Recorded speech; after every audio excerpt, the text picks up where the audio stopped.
Let's talk about making a floral arrangement. Most of the time, I like to have curly willow at the bottom of the vase, right? You just roll it all up, you put it in there, it makes a grid. So you can put your flowers, you can place them in a certain way that it will hold them. So I went ahead and prepped the vase with this. Flowers like this, woody stems, you snap them like that, and then they drink water much better than cutting them. And you should always cut your flowers on an angle.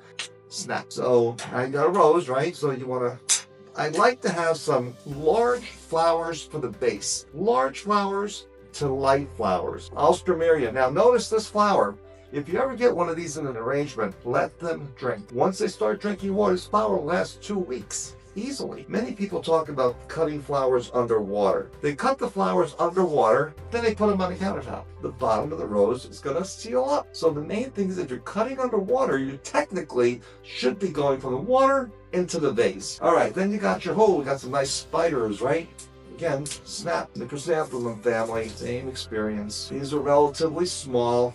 Break them up. And in this case here, because I don't have a large base, I'm just going to make a nice full arrangement, and my base is not flared out, so I don't have a chance to really come out the sides with the flowers. Everything's getting deep into the water. As my father always said, every flower should touch the bottom of the vase when you're putting it in there. And make sure you keep plenty of water. It doesn't hurt to overwater fresh cut flowers, people. In case anybody doesn't know, it's okay. You're not going to hurt anything. Keep in mind, technically, these flowers are dead. Don't let that secret get out. I guess you could say this is kind of like marketing, right? Got to find the right spot for the right flower. Got to find the right listing for the ads. Flowers like this, right? Very erect. You don't want to try to come in the sides with this. This way here, that's not pretty. Up with these. If this is all you got to work with, then you modify your design and you just twist it. Just look at how tight that is. It almost looks dead now, but these are going to do so well. I don't know if we'll get a chance to see this after a week, but I can assure you it's going to be beautiful. Pomps, these are called daisy pomps and cushions. The problem with these things used to be like $1.87 a bunch, maybe $2. Now, I don't want to say what they cost now. And just because you have a lot of flowers doesn't mean that you should have to jam everything into the arrangement to get the most out of the flowers that you allocated. Make your look and your feel. If you've got some leftover stems, use them on another design. Now, notice the difference between these two. These are called breaks. When you have breaks like this, you can get so much more out of this one stem. This stem here will last 3 times. Look at that little buds. This is one stem. Every one of these has a purpose. Look, you go in here. You go with this long one right up in here, and then you can even put these two like that. Nice mixed bouquet, not overdone.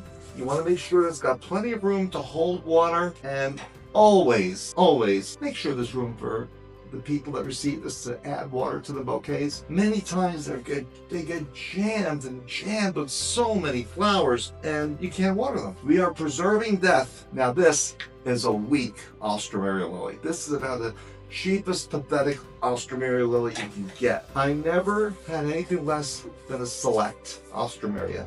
One of the rarest complaints we would get is my flowers didn't last. That's the most important thing to me, that the flowers lasted. Again, we don't need to overstuff this. I always used to tell my designers, one of my #1 statements were, more isn't better. Come on, I know I'm going to hear about this one. I used to go around to my designers and tell them, let it go. It's good. Look at this. It's beautiful.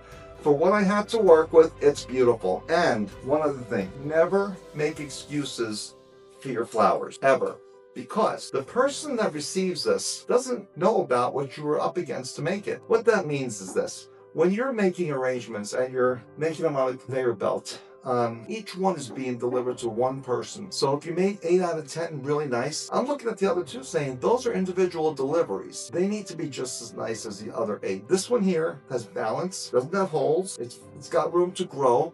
Sometimes you see these arrangements, they have like 2 roses, 3 roses all on top of each other, or they make a cube. Everyone loves cubes. Why? Because they're so easy to make. Do something with some flair. Do something that requires you to understand how the flower performed. If it's got a woody stem, it needs to get in deep into the water. If it's a tulip, it needs to get in even deeper because it's just going to drape from the very bottom. You got to know the characteristics of your flowers. So to make this bouquet like this bouquet is going to do very, very well because the flowers are used properly. Let's preserve that and complement it with other flowers that make it look even better. I've got a few extra blooms. Don't do it, just stop. You'll preserve profits, you'll make a look that's beautiful, and your company will make money because of you. I would love to see some curly willow in every bouquet. You take a bunch of curly willow, put it here, and always remember, put some stones on the bottom of the vases. I always use the word gobbledygook because after a couple of days it looks ugly down here, and you want to be able to lift this up easy, cut the stems, and drop it back in there, which you can do with this.